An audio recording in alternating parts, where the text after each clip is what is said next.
Kardeş bak bir heyvanlar diye satılan. Bak hamısı böyle birinci qarnı adı hamısı.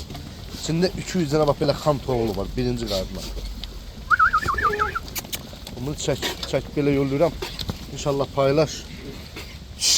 Bak heyvan içərdədir çəkə bilmirəm elə. Bak bunların hamısı keçənki quzulardır. Bak birinci qarnı adı hamısı.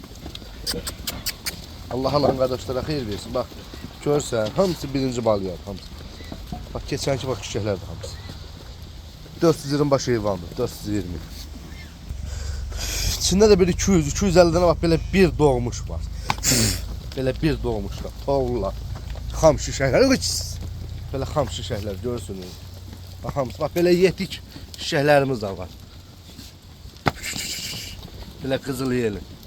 Votovot büyünə sərə doğası şişəklərimiz də var. Əlaqə nömrəmizə səhifəmizdə olacaq inşallah. Alan qardaşlar narahat edə bilərsiniz. Görürsünüz bozları. Hamısı belə yetik.